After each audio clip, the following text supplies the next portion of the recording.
आज के इस वीडियो में हम एक ऐसे टॉपिक के ऊपर बात करने वाले हैं जिसके बारे में बहुत ही कम लोग जानते हैं। वो कनेक्ट पर वेबिनार क्रिएट करते समय वहां पर दो ऑप्शन दिखाई देता है। पहला ऑप्शन कॉन्फ्रेंस क्रिएट करने का है और दूसरा ऑप्शन वेबिनार क्रिएट करने का है। अब यहाँ पर इवेंट क्रिएट करते समय ज़्यादातर यूज़र को यह समझ में नहीं आता है कि हमें कॉन्फ्रेंस वाले ऑप्शन को सेलेक्ट करना है या फिर वेबिनार वाले ऑप्शन को सेलेक्ट करना है, क्योंकि दोनों में से किसी एक ऑप्शन को सेलेक्ट करने के बाद नीचे दिए गए फीचर्स में किसी तरह का परिवर्तन नहीं होता है। तो आज की इस वीडियो में हम इसी टॉपिक के ऊपर बात करने वाले हैं कि कॉन्फ्रेंस और वेबिनार में क्या अंतर है, कॉन्फ्रेंस या वेबिनार को सेलेक्ट करने पर यूज़र को क्या क्या बेनिफिट मिलेगा। नमस्कार दोस्तों, मेरा नाम है मंटन शर्मा। तो सबसे पहले मैं आपको बताना चाहूँगा कि ओ कनेक्ट पर वेबिनार क्रिएट करते समय डिफ़ॉल्ट में कॉन्फ्रेंस ऑप्शन सेलेक्ट रहता है। यानी ओ कनेक्ट पर इवेंट क्रिएट करने के लिए जब आप न्यू इवेंट वाले ऑप्शन पर क्लिक करते हैं तो क्लिक करने के बाद यहाँ पर डिफ़ॉल्ट में पहले से कॉन्फ्रेंस ऑप्शन सेलेक्ट रहता है। इसे सेलेक्ट नहीं करना पड़ता है, यह पहले से ही सेलेक्ट रहता है। और इस कॉन्फ्रेंस वाले ऑप्शन में नीचे में टाइटल, कॉन्फ्रेंस एजेंडा, टाइम और शेड्यूल का ऑप्शन दिया हुआ रहता है। और जब हम वेबिनार वाले ऑप्शन को सेलेक्ट करते हैं तो सेलेक्ट करने के बाद इसमें भी वही सारे ऑप्शन दिखाई देते हैं, जिसमें टाइटल, वेबिनार एजेंडा, टाइम और शेड्यूल का ऑप्शन दिखाई देता है।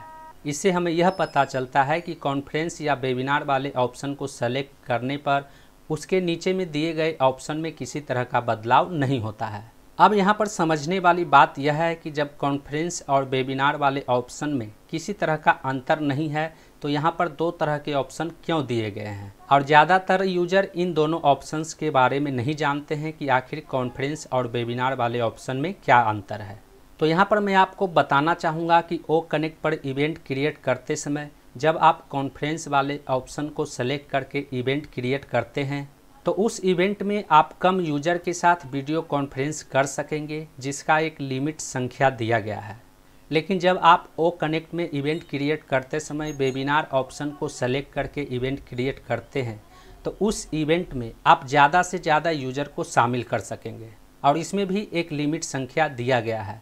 ओ कनेक्ट पर इवेंट क्रिएट करते समय जब आप वेबिनार ऑप्शन को सेलेक्ट करते हैं तो वेबिनार ऑप्शन को सेलेक्ट करने के बाद आप उस वेबिनार में ओ कनेक्ट के फ्री ट्रायल में 120 लोगों को शामिल कर सकते हैं, और यदि आपके पास ओ कनेक्ट का पेड वर्जन है तो आप उसमें 10,000 लोगों को शामिल कर सकते हैं। वहीं वेबिनार ऑप्शन को सेलेक्ट करने के बाद उस वेबिनार में आप स्पीकर के रूप में ओ कनेक्ट के फ्री ट्रायल में 5 लोगों को शामिल कर सकते हैं और ओ कनेक्ट के पेड ट्रायल में 100 लोगों को शामिल कर सकते हैं।